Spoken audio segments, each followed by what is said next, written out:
Hello everyone, मैं self उत्तम सिंह चौधरी और आज के वीडियो में अपन पढ़ेंगे एसिड बेस एंड सॉल्ट्स का अगला पार्ट। देखिए, लास्ट क्लास में मैंने आपको क्या पढ़ाया था, मैं आपको क्विक रिवीजन करा देता हूं जिससे आपको ये पूरा समझ में आ जाए कि अपन कहां पे थे लास्ट क्लास में और आज की वीडियो में अपन क्या पढ़ने वाले हैं। देखिए, लास्ट क्लास में अपन ने पढ़ा था कि एसिड और बेस की डेफिनेशन क्या होती है। Acid is an hydrogen containing compound और acid is an compound which gives free hydronium ions when dissolved in water. Hydronium ions का मतलब होता है H प्लस आयन और H3O प्लस आयंस को हाइड्रोनियम आयंस कहा जाता है। A base is a compound which gives free hydroxide ions when dissolved in water, यानी OH माइनस आयन जो कंपाउंड दे रहा है वाटर में डिसॉल्व होने पे उसे कहा जाता है बेस। फिर मैंने इसमें आपको पढ़ाया था कि एसिड्स दो टाइप के होते हैं, strong acids, weak acids. Basis भी दो टाइप के होते हैं, स्ट्रॉन्ग बेस, वीक बेस। उनके एग्जांपल्स भी कराए थे। स्ट्रॉन्ग एसिड में अपन कौन कौन से एसिड्स को काउंट करते हैं? H2SO4, HCl, HNO3। Weak acid में किसको काउंट करते हैं? H2CO3, H3PO4, CH3COOH। इसका नाम होता है sulphuric acid, hydrochloric acid, nitric acid, carbonic acid, phosphoric acid, acetic acid जो विनेगर में काम आता है। बेसिस दो टाइप के होते हैं, strong base, week base. Strong base कौन से अपने? NaOH और KOH। वीक बेस कौन कौन से? NH4OH, ammonium hydroxide, MgOH whole twice, CaOH whole twice, calcium hydroxide, magnesium hydroxide. ये मैंने आपको पढ़ाया था। फिर एसिड्स की दो फॉर्म भी पढ़ाई थी, अगर आपको याद हो तो। Concentrated, dilute. Concentrated is that solution in which more amount of acidic gas is present as compared to water, यानी वो solution जिसमें गैस का अमाउंट, एसिड का अमाउंट, एसिडिक गैस का मतलब एसिड का अमाउंट ज्यादा प्रेजेंट हो वाटर के कंपैरिजन में। And what is the dilute? It's a solution in which more amount of water is present as compared to the acidic gas, यानी acid से ज्यादा वाटर प्रेजेंट हो। ये मैंने आपको पढ़ा था। कॉन्सेंट्रेटेड होता है वो स्किन पे ब्लिस्टर्स कॉज, स्किन पे कोरोसिव एक्शन शो करता है, स्किन को बर्न कर देता है। जो डाइल्यूट होता है वो स्किन के लिए इतना ज्यादा हार्मफुल नहीं होता। ये अपन ने लास्ट क्लास में पढ़ा था। तो यहां तक का टॉपिक अपना होता है क्लियर। उसके बाद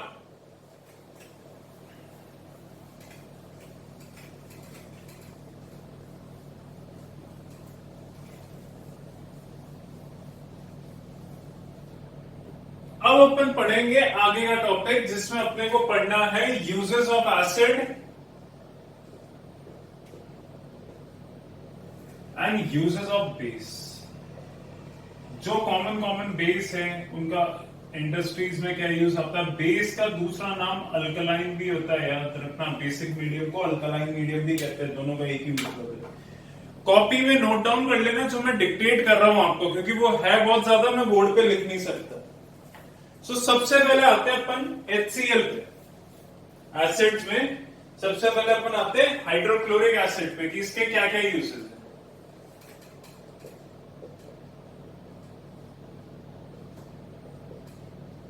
फिर आएगा अपना नाइट्रिक एसिड, सल्फ्यूरिक एसिड। हालांकि एसिड्स बहुत है और उनके यूजेस भी बहुत है, बट तुम्हें इतना ज्यादा डिटेल में नहीं पढ़ना। बेसिक यूजेस तुम्हें आने चाहिए एसिड्स की। हाइड्रोक्लोरिक एसिड का पहला यूज आता है for removing deposit from inside the boilers. This process called as descaling. Copy में नोट डाउन कर लो, हाइड्रोक्लोरिक एसिड का पहला use for removing deposits inside the boilers, this is called as descaling. क्या होता है, बड़े बड़े इंडस्ट्रीज में बॉयलर्स होते हैं जिसमें केमिकल्स को या किसी वाटर को भी बॉईल करा जाता है। बॉईल होने के बाद उसके अंदर व्हाइट कलर के ऐसे पैचेस रह जाता है, व्हाइट कलर का डिपॉजिट्स रह जाती है। उस डिपॉजिट को हटाने के लिए HCl काम में आता है। इस मेथड को डीस्केलिंग कहा जाता है। दूसरा use for the preparation of chlorine gas. Chlorine gas बनाने के लिए हाइड्रोक्लोरिक एसिड काम में आता है। It's use for preparing chlorine gas. For cleaning kitchen sink and sanitary wares, जो अपने टैप्स वगैरह होते हैं, सैनिटरी बाथरूम के जो फिटिंग्स होती है, या फिर किचन का सिंक होता है, उसको क्लीन करने के काम में आता है हाइड्रोक्लोरिक एसिड। तो 3 यूजेस इसके हो गए। For removing deposits from the boilers, this process called as descaling. दूसरा हो गया for preparation of chlorine gas. तीसरा हो गया for cleaning kitchen wares, kitchen sinks and sanitary wares. बोले क्लियर है? अगला आता है नाइट्रिक एसिड। तो इसमें नाइट्रोजन प्रेजेंट है, तो एक यूज तो इसका पक्का, it's used for making manufacturing of fertilisers. Fertilisers, explosive, dyes and drugs बनाने के काम में आता है। एक्सप्लोसिव यानी बॉम्ब्स होते हैं, फर्टिलाइजर्स पता ही है तुम्हें, डाइज एंड ड्रग्स, तो डाइज कलर होते हैं और ड्रग्स जो होते हैं जो अपने मेडिसिन में काम में आते हैं। In refining of gold and silver, for cleaning gold and silver ornaments. तो 3 यूजेस इसके आ गए। पहला तो आ गया एक्सप्लोसिव, ड्रग्स, डाइज, फर्टिलाइजर्स बनाने के। दूसरा यूज आ गया गोल्ड को और सिल्वर को रिफाइन करने के, यानी उनको निकालने के। और फॉर क्लीनिंग, कई बार सिल्वर और गोल्ड की जो ज्वेलरीज होती है इनके ऊपर लेयर डिपॉजिट हो जाती है, जिसकी वजह से इनमें डलनेस आ जाती है, शाइनी नहीं रहते। तो इनको क्लीन करने के लिए नाइट्रिक एसिड काम में आता है। आगे अपन पढ़ेंगे अगले चैप्टर मेटल्स नॉन मेटल्स में, एक्वा रीजिया, वहां आपको और डिटेल में बताऊंगा कि कैसे क्लीन करता है ये एसिड्स। अगला आता है सल्फ्यूरिक एसिड। इसका पहला यूज आता है for preparing fertiliser, detergent, plastics. Clear है? पेट्रोलियम इंडस्ट्रीज में रिफाइनिंग के काम में आता है। और तीसरा होता है लैड एसिड बैटरीज। जो बैटरीज होती है उसमें एसिड प्रेजेंट होता है जो करंट प्रोड्यूस करता है, वो सल्फ्यूरिक एसिड उस बैटरीज में काम में आता है। सो इन तीनों के 3 यूजेस हो गए, इनको कॉपी में नोट डाउन कर लीजिए।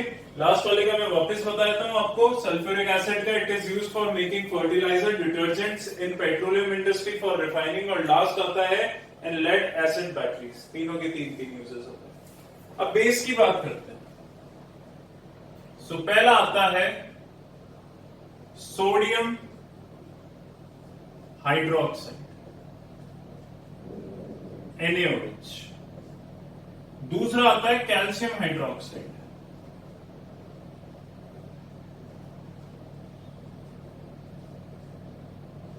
CaOH whole twice. इतना बहुत है। और तीसरा भी लिख लो, अमोनियम हाइड्रोक्साइड। सोडियम हाइड्रोक्साइड का होता है सोप एंड डिटर्जेंट की प्रिपेयरिंग में, सोप और डिटर्जेंट बनाने के काम में आता है। रेयॉन नाम का एक आर्टिफिशियल फाइबर होता है, सुना है? उसको बनाने के काम में आता है। और पेपर और पल्प इंडस्ट्री में काम में आता है। तो 3 यूजेस हो गए, सोप एंड डिटर्जेंट मैन्युफैक्चरिंग में, रेयॉन की मैन्युफैक्चरिंग में, और तुम्हारा लास्ट आ जाता है पेपर पल्प इंडस्ट्री में। कैल्शियम हाइड्रोक्साइड व्हाइट वॉशिंग में, व्हाइट वॉशिंग यानी पेंट अप्लाई करने से पहले एक कोट लगती है व्हाइट कलर की, उसके ऊपर पेंट अप्लाई होता है। इस पेंट से जस्ट बीनीथ एक व्हाइट कलर की कोटिंग होती है, वहां पे काम में आता है। व्हाइट वॉशिंग पहले घरों में करी जाती थी, जिसे हिंदी में कहते थे पुताई। पहले पेंट्स नहीं होते थे, पहले व्हाइट वॉशिंग की जाती थी, उसमें कैल्शियम हाइड्रोक्साइड प्रेजेंट होता था। फिर आता है manufacturing of bleaching powder. Bleaching powder होता है CaOCl2, कैल्शियम ऑक्सीक्लोराइड। इसी चैप्टर में पढ़ेंगे अपन। उसको बनाने के काम में आता है कैल्शियम हाइड्रोक्साइड। और इन लेदर इंडस्ट्री, लेदर इंडस्ट्रीज में उसको क्लीन करने के, उनको प्योरीफाई करने के, उस काम में आता है कैल्शियम हाइड्रोक्साइड। बोले 3 यूजेस हो गए। फिर आता है ammonium hydroxide as a cleansing agent, clean करने के काम में आता है किसी भी चीज को, तो ये क्लींजिंग एजेंट की तरह काम करता है। फॉर प्रिपेयरिंग अमोनियम सॉल्ट्स, इस अमोनिया के सॉल्ट्स बनाने के काम में आता है, जैसे NH4Cl, ammonium chloride, NH4S whole twice SO4, ammonium sulphate, ऐसे सॉल्ट्स बनाने के काम में आता है। For manufacturing of fertiliser, nylon and nitric acid. Fertilisers हो गए, नायलॉन हो गए, नाइट्रिक एसिड हो गए, उनको बनाने के काम में। सो इन सबके 3 यूजेस आप लिख लीजिएगा कॉपी में। अगला टॉपिक में स्टार्ट करूंगा, उससे पहले 10 सेकंड का आप एक ब्रेक ले लीजिए। इसको एक बार पॉज करके एक बार देख लीजिए क्या क्या मैंने आपको बताया।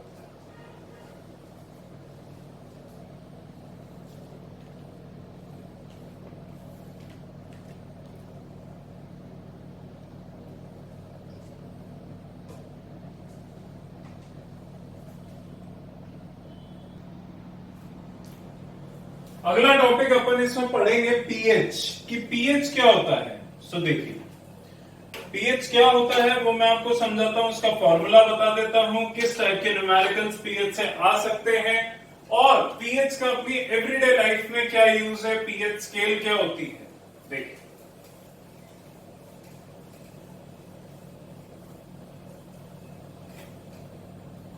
पीएच को लिखने का तरीका होता है ये, पीएच एक होती है पीएच स्केल जिसपे नंबर्स होते हैं 1 to 14, 7 इसका मिड पॉइंट हो गया यानी बीच में। सो ये वाला जो रेंज होता है 1 to 7, this is called as acidic, this 7 to 14 is called as basic, यानी पीएच नंबर आएगा। देखिए पीएच का फॉर्मूला होता है pH is equal to minus log to the base 10 H plus ion concentration, ये पीएच का फॉर्मूला होता है। किसी भी सॉल्यूशन में H प्लस आयन की कॉन्सेंट्रेशन यहां पुट करते हैं, सॉल्व होकर पीएच की एक वैल्यू आ जाती है, पीएच का आंसर आ जाता है, नंबर आ जाता है। पीएच बराबर जैसे 3 आ गया तो वो एसिडिक होगा, पीएच बराबर 7 आ गया तो वो न्यूट्रल होगा, पीएच बराबर 9 आ गया तो वो क्या होगा, बेसिक इन नेचर। जो स्टार्टिंग रेंज में लाया करते हैं इन्हें स्ट्रॉन्ग एसिडिक कहते हैं, यानी स्ट्रॉन्ग एसिड होते हैं। Weak acid, weak base,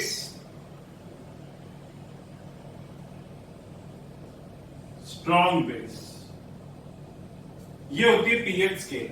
pH की डेफिनेशन क्या होती है, it is defined as negative logarithm to the base 10 of hydrogen ion concentration. What is pH? It is defined as negative logarithm to the base 10 of hydrogen ion concentration. बोले clear है? इसके numericals किस type के आते हैं तो वो भी मैं आपको बता देता हूं। आपको दे रखा है calculate the pH of a solution in which 1 into 10 की पावर -4 मोल पर litre in of hydrogen ion concentration, यानी हाइड्रोजन आयन की कॉन्सेंट्रेशन दे रखी है 10 की पावर -4 मोल पर लीटर। पीएच निकालो तो पीएच का फॉर्मूला क्या होता है, minus log to the base 10 of hydrogen ion concentration, minus log to the base 10, ये हो जाएगा 10 की पावर -4। अब लॉग की एक प्रॉपर्टी होती है, उसको ध्यान रखना। अगर तुम्हें दे रखा है लॉग m की पावर n तो n आगे आ जाएगा और लॉग m पीछे रह जाएगा। बोलो समझ गए क्या? तो ये हो जाएगा माइनस, ये -4 आगे आ जाएगा, लॉग m की पावर n आगे आ जाएगा, यानी -4 लॉग 10 बेस 10, ये कट के 1 हो जाएगा, आंसर आ जाएगा 4, यानी पीएच कितना हो गया 4। एक क्वेश्चन और दे रखा है जिसमें आपको बोल रखा है पीएच बताओ जब आपको कॉन्सेंट्रेशन दे रखा है 10 की पावर -9, हाइड्रोजन आयन कॉन्सेंट्रेट दे रखा है, तो बेटा क्या करना, -9 आगे आ जाएगा, 9 रह जाएगा, 9 पीएच यानी बेसिक इन नेचर। इसका मतलब ये एसिडिक इन नेचर। वो पीएच सॉल्व होके 9 आएगा, स्केल से देख लेंगे 9 कहां बिलोंग कर रहा है। अब हमेशा एक चीज याद रखना, किसी भी सॉल्यूशन के अंदर इन अ सॉल्यूशन अगर H प्लस आयन कॉन्सेंट्रेशन बराबर है OH माइनस आयन कॉन्सेंट्रेशन के, तो वो सॉल्यूशन न्यूट्रल होगा। अगर किसी भी सॉल्यूशन के अंदर H प्लस आयन कॉन्सेंट्रेशन ज्यादा है OH माइनस आयन से, तो वो एसिडिक होगा। अगर किसी के भी अंदर H प्लस आयन कॉन्सेंट्रेशन कम है OH माइनस आयन से, तो वो बेसिक होगा। और अगर कोई एसिडिक है तो उसका pH लेस देन 7 होगा, और कोई भी बेसिक है तो उसका pH ग्रेटर देन 7 होगा, और न्यूट्रल है तो pH बराबर 7। बोलो ये चीज समझ में आ गई, ये चीज हमेशा याद रखना।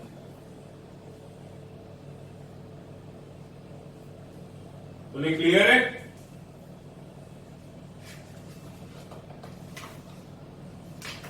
ये हो गए इसके सारे पार्ट्स खत्म। अब मैं आपको बताता हूं पीएच कैसे कैसे चलता है, देख लीजिए। House hold ammonia, milk of magnesia. Milk of magnesia तुम्हारा ये होता है, ये एंटासिड, जो एसिडिटी के लिए अपन सिरप्स लेते हैं। बेकिंग सोडा, ये सब बेसिक में आते हैं। ह्यूमन ब्लड स्लाइटली बेसिक होता है, न्यूट्रल के पास होता है, स्लाइटली बेसिक। प्योर वाटर जो होता है वो न्यूट्रल होता है, उसका पीएच 7 होता है। मिल्क स्लाइटली एसिडिक होता है, हल्का सा एसिड। ब्लैक कॉफी का पीएच होता है 5, टमाटोज का होता है 4, wine, vinegar, cola, lemon juice, इन सबके पीएच आते हैं इस साइड में 1 to 5 के बीच में। तो ये सब एसिडिक इन नेचर होता है। Acids in pH in everyday life. PH का अपनी एवरीडे लाइफ में क्या यूज है वो मैं आपको समझाता हूं अभी। पहले पॉज करके इसको कॉपी करना चाहो कॉपी कर सकते।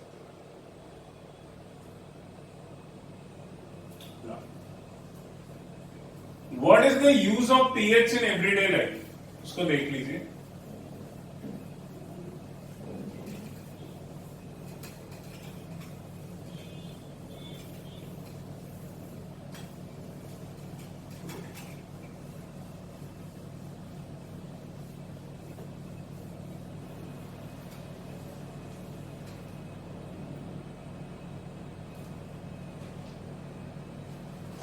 देख, पीएच का एवरीडे लाइफ में पहला यूज आता है स्टमक। जो अपने गैस्ट्रिक जूसेस होते हैं, जो मैंने आपको पढ़ाया था, पेप्सिन, जाइमोजेनिक सेल से जो निकलते हैं, इस समय पे पीएच होता है 3। तो ये पीएच 3 रहने की वजह से ही इसे बैक्टीरिया स्किल होते हैं, क्योंकि स्टमक में कॉन्सेंट्रेटेड HCl सीक्रेट होता है। तो पीएच 3 हो जाता है, जिस वजह से गैस्ट्रिक जूसेस अपना वर्क कर पाते हैं, वरना ये नहीं करेंगे। दूसरा इसका आता है अपने ब्लड का पीएच 7.36 से 7.42 रहना चाहिए, जब अपना ब्लड इफेक्टिवली पूरी बॉडी में वर्क करेगा, जो कि ट्रांसपोर्टेशन का वर्क है, या सब्सटेंसेस को सेल्स के इनसाइड सेल्स के आउटसाइड मूव करने का काम है। तीसरा ट्रिप्सिन, जो पैंक्रियास से सीक्रेट होता है एंजाइम। ये एंजाइम बेसिक मीडियम में ही बेस्ट वर्क करता है, अगर मीडियम बेसिक नहीं होगा तो ये वर्क नहीं करेगा। तो अपन ने पढ़ा था बाइल जूस का काम होता है मीडियम को बेसिक बनाना, जिससे पैनक्रियाटिक जूस वर्क कर सके। चौथा, अगर अपने माउथ का pH, mouth pH if goes below, अगर अपने माउथ का पीएच 5.5 के बिलो जाता है तो इस वजह से अपने टूथ डिके होता है। ये बात याद रखिए, अगर 5.5 के बिलो जाता है तो टूथ डिके होता है, इसलिए कहते हैं brushing the teeth twice a day. Brush करने से क्या होता है, ब्रश अपन करते हैं कोलगेट, कोई भी टूथपेस्ट काम में लेते हैं, तो वो होता है basic in medium. Mouth acidic रहता है, खाना खाते हैं अपन दिन भर, इस वजह से अपन बेसिक टूथपेस्ट करते हैं तो वो न्यूट्रलाइज हो जाता है। बोले क्लियर है क्या? ठीक है, तो ये आपका पीएच का ये वर्क हो गया। और कोई काम इसमें है? एक बात याद रखिएगा, सॉइल में काम में आता है जब क्रॉप्स को ग्रो करते हैं। पीएच ऑफ सॉइल, सॉइल का पीएच काम में आता है। अगर सॉइल एसिडिक है तो उसका न्यूट्रल, कई क्रॉप से सॉइल एसिडिक होती है, कई क्रॉप से बेसिक होती है। अगर सॉइल एसिडिक है तो उसमें अपन लाइम मिलाते हैं जिससे वो बेसिक हो जाए। अगर सॉइल बहुत ज्यादा बेसिक इन नेचर है तो उसमें अपन ऑर्गेनिक मैन्योर मिलाते हैं जिससे वो एसिडिक हो जाए। कई बार इसको न्यूट्रल भी रखना पड़ता है क्योंकि अलग अलग क्रॉप्स में अलग अलग टाइप का पीएच चाहिए होता है। लास्ट आता है अपने को, एक चीज मैं तुम्हें बता देता हूं, हनी बी जब अपने को बाइट करती है तो अपनी बॉडी में मिथेनोइक एसिड इंजेक्ट कर देती है, इसलिए कहा जाता है, और वहां पे स्वेलिंग हो जाती है और पेन होने लग जाता है, इरिटेशन कॉज होती है। तो जैसे अपने को हनी बी बाइट करे, आप वहां पे बेकिंग सोडा अप्लाई कर दें। बेकिंग सोडा घर में अवेलेबल होता है। इस बेकिंग सोडा होता है बेस, क्योंकि ये बना हुआ होता है सोडियम हाइड्रोजन कार्बोनेट का। किसका? सोडियम हाइड्रोजन कार्बोनेट का। बेकिंग सोडा का फॉर्मूला होता है NaCO3 sodium hydrogen carbonate.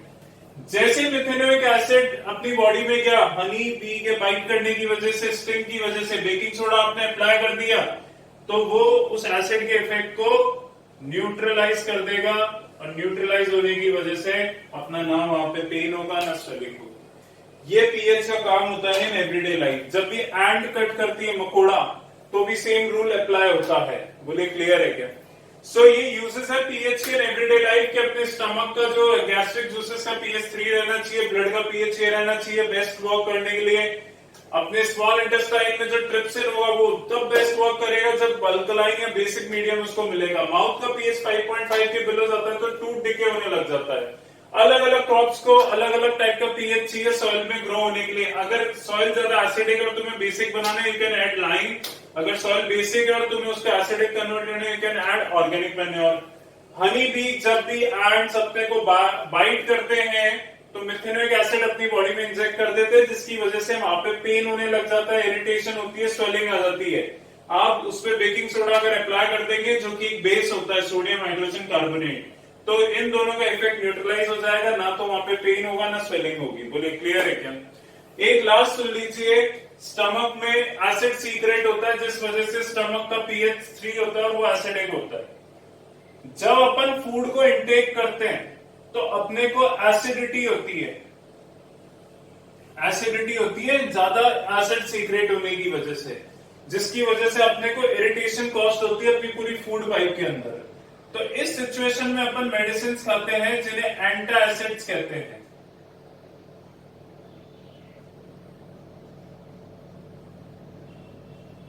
Anti acids वो मेडिसिन होती है जो अपन एसिडिटी को प्रिवेंट करने के लिए खाते हैं, क्योंकि ये खुद बेस होती है, स्टमक में एसिड है, तो जैसे अपन इनको खाते हैं इनका इफेक्ट न्यूट्रलाइज हो जाता है। इनके नाम होते हैं जैसे Rantac D, Ocid D, Ondem D, Omez D, ये सारी मेडिसिन होती है। फिर डाइजीन जो सिरप होता है, ये सिरप, ये टैबलेट्स, ये सब एंटी एसिड्स होती है।